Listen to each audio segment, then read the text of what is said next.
Oh China, that's a step too far.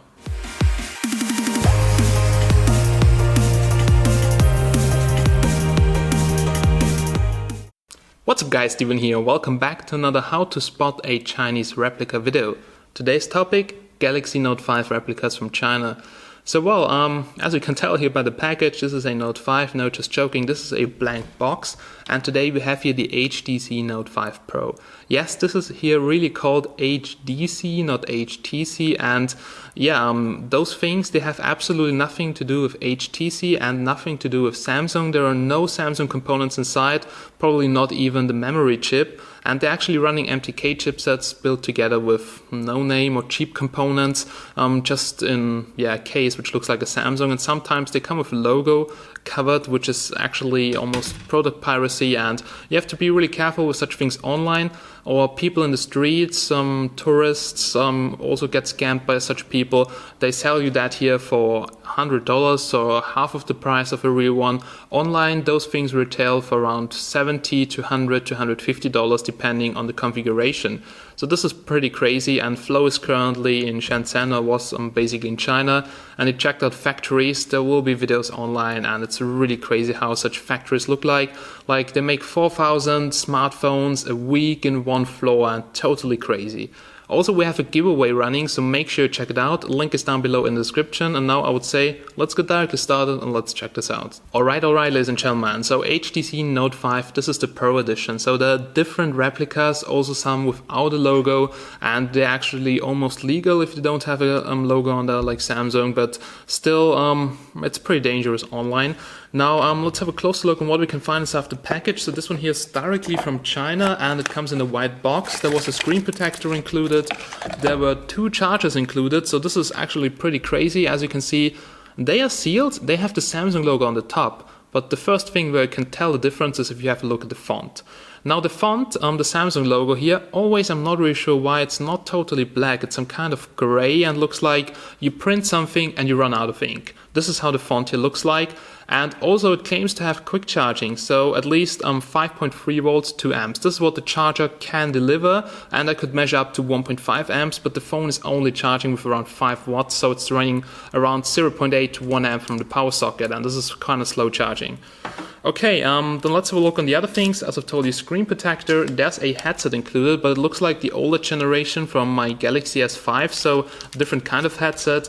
Micro USB charging cable, well, that's it, so the normal accessories, but also those have the Samsung logo on there, but the box here looks totally different. But don't get confused, those replicas don't have to come in a white box, they're also replicas with the real box, and then it gets difficult, guys.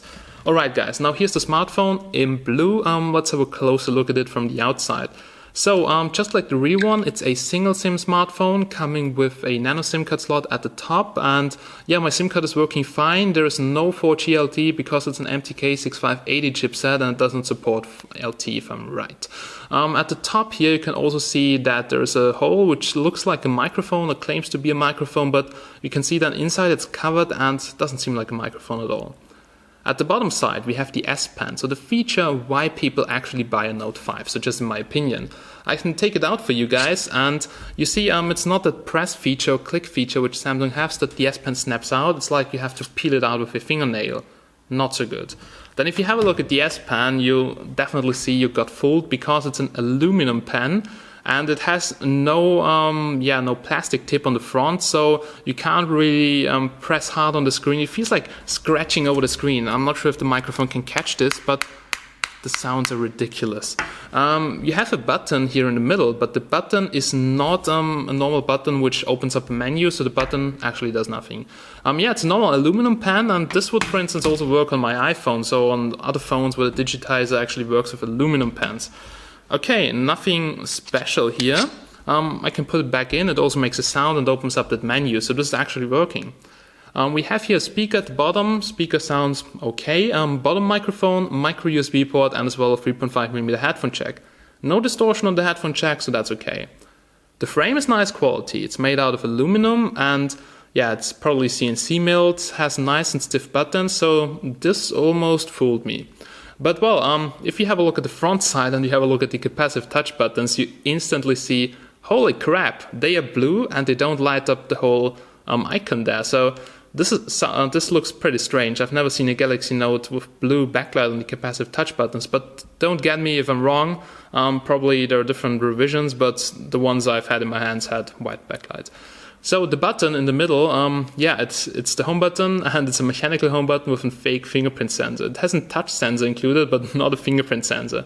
That means I've registered only one finger, but I can unlock it with every finger. I can use that finger to unlock, I can use that finger to unlock, and yeah, it's pretty funny. Come on, unlock. So you just have to put your finger on there, and everyone can do that. So no safety at all, but it's made to fool people. Now the display itself, it's a 720p display, LCD, IPS or cheap IPS panel, changes the colors a lot. So if you have a clone in your hands and you swipe it a little bit and you see the colors are changing, this is not a real one. Samsung uses AMOLED screens, and the good thing about them is they have really good contrast, nice looking colors, and the colors don't really change a lot if you just tilt the display. It's 720p, so on that screen size you can definitely see it's not as sharp like the Real Note 5 screen. And on the top we have the Samsung logo, and as you can see it's a little bit shattered because the glass came off. It's fixed with some kind of tape on the inside, and I wanted to press it back and then it shattered. We have a front-facing camera which is not really wide angle, looks a bit washed out. We have a speaker and light and proximity sensor. On the rear side we have the camera sticking out a bit. Now maybe looks the same, lens is smaller, also different sensor, so the pictures are not as good like on the rear one. Samsung logo here on the back side, and we have the heart rate sensor also, which is putting out some random numbers. Yeah, just like the real one, I don't trust those things at all. And we also have here the LED. The LED is also a good thing to see if it's fake or not. So if we have a fake Samsung, you'll probably see that the LED here on the back side is very yellow, and on the real one it's only yellow on the inside and a little bit more white. So this is where I can tell that's a fake one.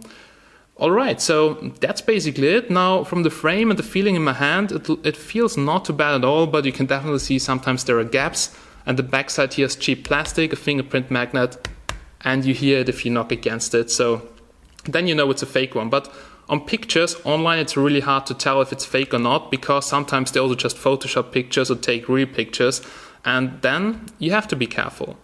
That's the phone from the outside. Now I would say let's jump into Android and let's see how it performs. Alright, ladies and gentlemen, so here's the smartphone, let's check it out together. First of all, the nice fingerprint unlock which works with every finger, and there we go, unlocked. At least now you don't have to worry in which direction you put your finger on there. Okay, so here you can see the TouchWiz interface. So this is not a real TouchWiz, so this is just a theme, so designed to look like TouchWiz, and yeah, it's even not perfect as you can see. Alright, so let's jump here into the apps and let's go there to the settings to see on which Android version that baby here is running. So there we go. If we go all the way down here to about the phone, you can see it's Android version 5.1.1 Lollipop. And regarding the kernel, this could also be true, but actually I haven't looked too much into that. But regarding software updates, forget it, you won't see any of them. Regarding Wi-Fi, this is not too bad at all. So Wi-Fi is really working fine, but I switch it off for now because I have some issues with the Google Play Store. But here you can see my office network, you can see several other networks, so Wi-Fi was surprisingly good. Data usage, so it displays a 4G icon, but it has no 4G, and if you go here to more, cellular networks, you can see there is no 4G. So we have 3G and 2G. Okay, we have display settings, we have mirror vision, all those things, but well, display is not some really high-end panel, so it does not make too much sense to me. Regarding the storage, now this is absolutely crazy. It shows here 128 gigabytes total space. But wow, this is actually just like a multiplication factor. So you have like 4 gigabytes depending on the model you buy, and then it's like 3 times the memory what it displays here. So forget it. But SD cards, I'm not sure it shows SD cards here, but probably you can open it up and put in SD cards like we've seen on iPhone clones. So really crazy what's actually in there. Now, we also have here motion and gestures, but just those things you can do with the proximity sensor, like swipe between pages or something. Well, smart screen is also not working perfectly nice. We have Power saving mode, yeah, this basically shuts off the colors and gets you a different interface there, but I'm not really sure if this really boosts your performance, because since it switches really fast, and also usually MTK chipsets are not known for having kind of good power saving mode, and I guess it's just a different theme too. Alright, so here we have the battery stats, and the battery is not too bad, honestly, so I'm not really sure what's inside. In the teardown we'll have a closer look, but yeah, the battery life I think you can get through a day, so I've used it now for quite a long time, unplugged from the charger for the review, maximum brightness, display always on, and yeah, it doesn't show a huge drop, but it could be like it shows always full and then drops down a lot, so I need to do more further tests. But well, we have here apps running in the background, so here you can also see some things which are pre-installed, and there is not so much pre-installed like on the real one, but still some applications I probably won't use. Alright, it's multi-language just like the real one, but translation is sometimes a bit buggy and shows some words in English or whatever, and yeah, the usual stuff you can find on every Android phone. Nothing special so far. Now, if you go here to the Android status bar, you can see this is how it looks like, for instance.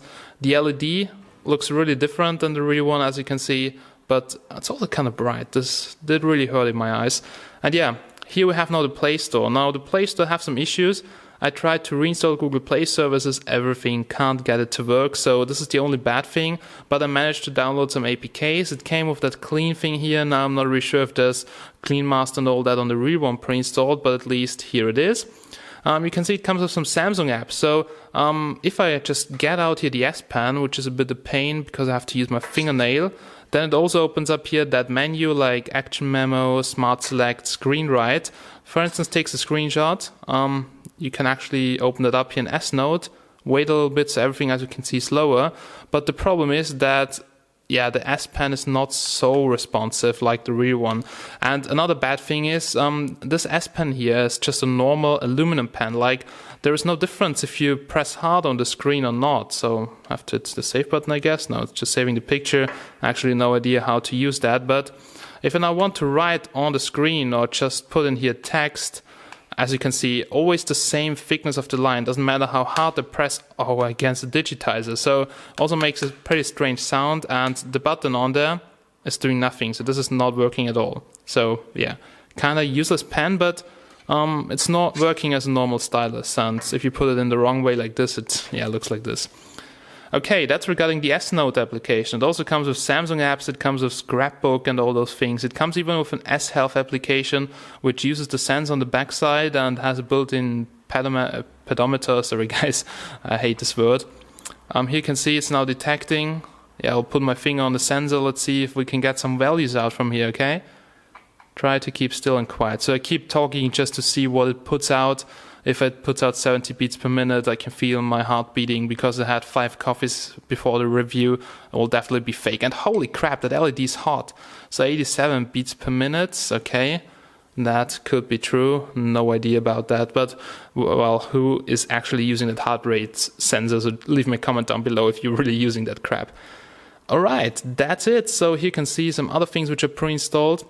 I can show you the camera here. So actually, I did take some pictures. I captured some videos. It was a lot of fun with my hoverboard, and you can see them right now on the screen. I will also open up the camera application just to show you guys. And yeah, the camera is a bit laggy sometimes, and the focusing is also not really correct sometimes. So it has a hard time, for instance, focusing on mirroring surfaces, but here it was quite okay. It has different modes here on the left side, but you will already see in preview that the colors look a bit washed out, and sometimes this camera application is also really crappy. So, for instance, if you record a video, you will have your pause button, but the pause button is actually the stop button. So some things are really messed up, but actually it's working. We can switch here to the front-facing camera.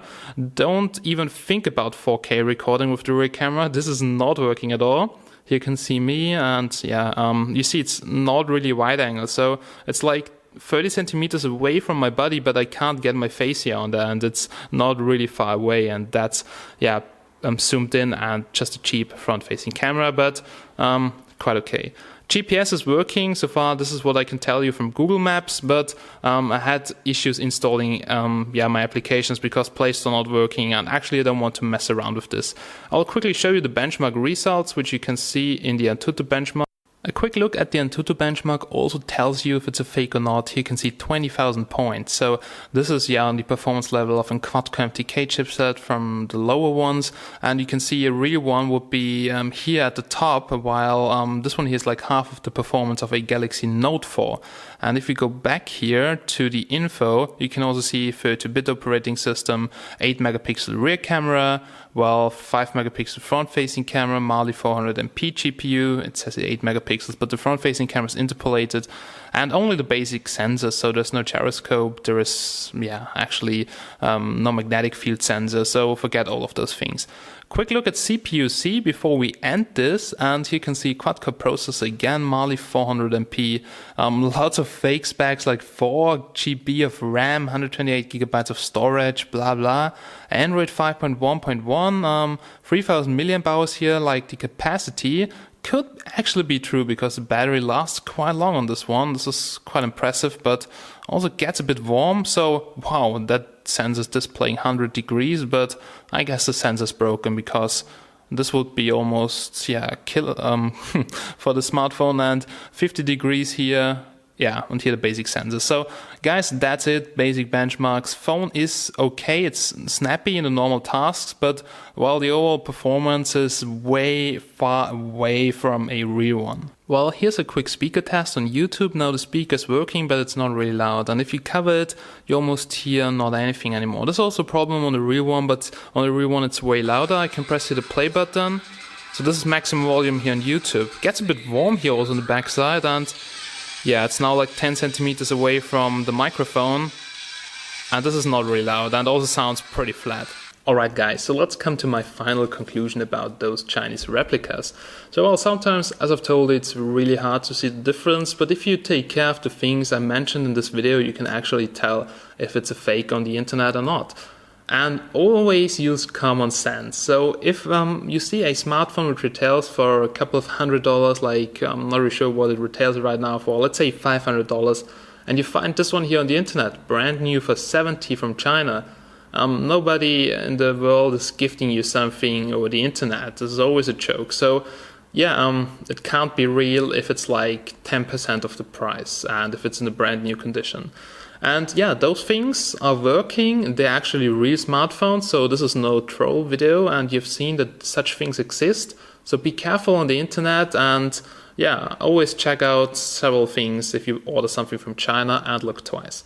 Alright guys, thanks for watching. It was pretty interesting to check something out with you, and don't forget the event down below in the description. I would be really glad if you just join our event or the live stream, and there's also a giveaway, so I want to give something back to you awesome guys. I really love you. See you very soon in the next video. Take care, and thanks for watching. Bye bye. Oh, wait, I forgot to mention, just leave me a comment down below how we should destroy the smartphone, because I really want to smash it and don't support such things here in my country. So I would say let's take this one here, but I'm open for suggestions, so down below in the description. Have a nice day and bye bye.